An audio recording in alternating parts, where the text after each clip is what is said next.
Bapak, Ibu, saudara-saudariku yang terkasih dalam Tuhan kita Yesus Kristus, salam jumpa kembali, salam sejahtera untuk kita semua. Berkat Allah yang Maha Kuasa senantiasa melimpah di dalam hidup kita. Hari Jumat 5 Juni 2020, Gereja Katolik memperingati perayaan wajib Santo Bonifasius Uskup Martir. Bonifasius berasal dari sebuah keluarga Anglo-Sakson. Ia lahir pada tahun 680 di Crediton, Inggris, dari pasangan orang tua yang Katolik. Namanya sejak kecil ialah Winfried. Cerita-cerita dari para misionaris yang ia temui membangkitkan dalam hati Bonifasius keinginan untuk mengikuti jejak mereka. Ketika beranjak dewasa, Bonifasius masuk biara di Nursling. Di biara ini, ia dididik dan dilatih untuk menjadi seorang rasul yang tangguh. Akhirnya ia berhasil ditahbiskan menjadi imam dan diutus ke Frisia. Tetapi karena bangsa Frank yang telah banyak menjadi Kristen adalah musuh orang Frisia, maka penyebaran Injil di sana dilarang. Oleh karena itu, Winfried kemudian pergi ke Roma.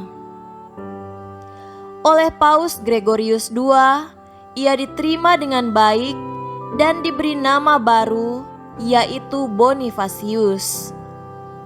Dari Roma, Bonifasius diutus ke tengah-tengah bangsa Jerman. Tugas perutusan yang berat dan berbahaya ini dijalankannya dengan setia. Atas permintaan Paus Gregorius II, ia sekali lagi pergi ke Roma pada tahun 722 dan di sana ia ditahbiskan menjadi uskup.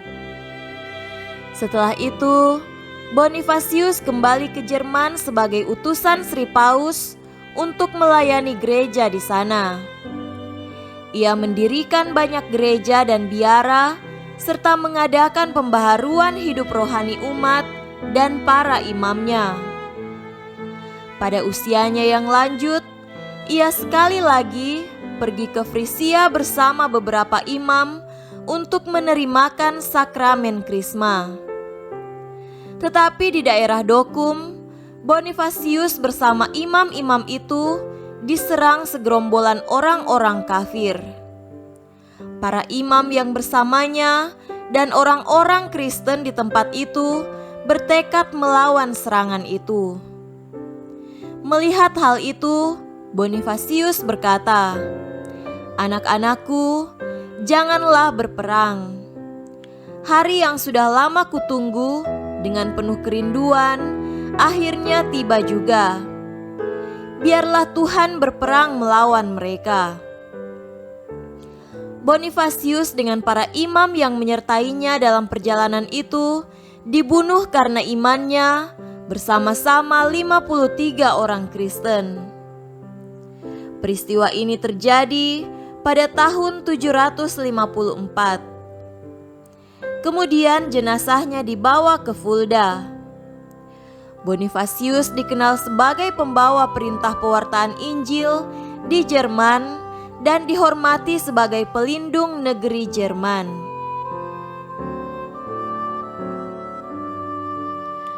Marilah kita mendengarkan dan merenungkan bacaan-bacaan kitab suci.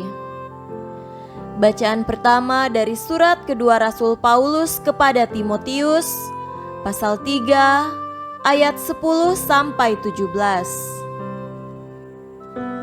Tetapi engkau telah mengikuti ajaranku, cara hidupku, pendirianku, imanku, kesabaranku, kasihku dan ketekunanku. Engkau telah ikut menderita penganiayaan dan sengsara seperti yang telah kuderita di Antiokhia dan di Ikonium dan di Listra. Semua penganiayaan itu kuderita dan Tuhan telah melepaskan aku daripadanya. Memang setiap orang yang mau hidup beribadah di dalam Kristus Yesus akan menderita aniaya, sedangkan orang jahat dan penipu akan bertambah jahat, mereka menyesatkan dan disesatkan. Tetapi hendaklah engkau tetap berpegang pada kebenaran yang telah engkau terima dan engkau yakini, dengan selalu mengingat orang yang telah mengajarkannya kepadamu. Ingatlah juga bahwa dari kecil engkau sudah mengenal kitab suci yang dapat memberi hikmat kepadamu dan menuntut engkau kepada keselamatan oleh iman kepada Kristus Yesus. Segala tulisan yang diilhamkan Allah memang bermanfaat untuk mengajar, untuk menyatakan kesalahan, untuk memperbaiki kelakuan, dan untuk mendidik orang dalam kebenaran. Dengan demikian, tiap-tiap manusia, kepunyaan Allah, diperlengkapi untuk setiap perbuatan baik. Demikianlah sabda Tuhan. Syukur kepada Allah. Tuhan beserta kita, sekarang dan selama-lamanya. Inilah Injil Yesus Kristus menurut Markus. Dimuliakanlah Tuhan. Injil Markus pasal 12 ayat 35 sampai 37. Pada suatu kali, ketika Yesus mengajar di Bait Allah, Ia berkata, "Bagaimana ahli-ahli Taurat dapat mengatakan bahwa Mesias adalah anak Daud? Daud sendiri oleh pimpinan Roh Kudus berkata, 'Tuhan telah berfirman kepada Tuanku, duduklah di sebelah kananku sampai musuh-musuhmu kutaruh di bawah kakimu.' Daud sendiri menyebut dia tuannya, bagaimana mungkin ia anaknya pula?" Orang banyak yang besar jumlahnya mendengarkan dia dengan penuh minat. Demikianlah Injil Tuhan. Terpujilah Kristus. Saudara-saudariku yang terkasih dalam Tuhan kita Yesus Kristus, tema renungan pada hari ini adalah berhikmat. Dalam menghadapi konflik dan percekcokan, tak jarang orang dipengaruhi emosi dan kemarahan. Mungkin karena keinginan untuk unjuk gigi atau gengsi jika dianggap kalah. Ini menunjukkan bahwa banyak orang masih belum memiliki kebijaksanaan.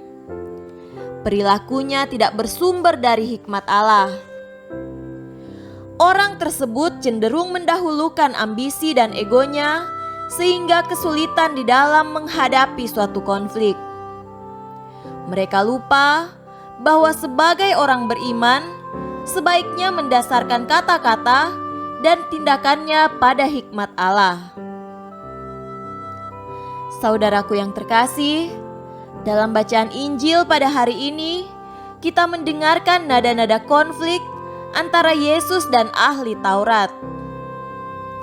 Konflik itu bukanlah perkara ringan. Konflik ini seputar hukum dan wibawa penguasa pada saat itu. Mereka berusaha mencari-cari kesalahan Yesus. Namun dalam kondisi itu, Yesus tidak mencari dukungan atau memberikan respon emosional. Rentetan fitnah dan jebakan datang, tetapi Yesus tetap tenang dan menjawab dengan penuh hikmat. Untuk menjawab pertanyaan ahli Taurat tentang jati dirinya, Yesus mengutip Mazmur pasal 110 ayat 1 yang menegaskan perkataan Daud. "Tuhan telah berfirman kepada Tuanku, duduklah di sebelah kananku sampai musuh-musuhmu kutaruh di bawah kakimu." Kata-kata ini meneguhkan jemaat bagaimana Yesus sebagai anak Daud serentak menjadi Allah baginya. Perkataan ini membungkam mereka yang meragukan dirinya. Dengan menguasai kitab suci, Yesus mau membungkam orang-orang yang membencinya. Saudara-saudariku yang terkasih dalam Tuhan kita Yesus Kristus, Tuhan mengajak kita melalui bacaan hari ini, yaitu mengajar kita menghadapi konflik dengan penuh kebijaksanaan dan hikmat. Untuk memperoleh hikmat dan kebijaksanaan, maka sebagai orang beriman, pertama-tama kita membiasakan diri untuk membaca, memahami dan menguasai kitab suci. Dengan mengenal kitab suci, kita diberikan hikmat dan kebijaksanaan untuk bertindak seperti Yesus. Hal ini akan membuat kita menghadapi konflik dengan tenang dan bijaksana.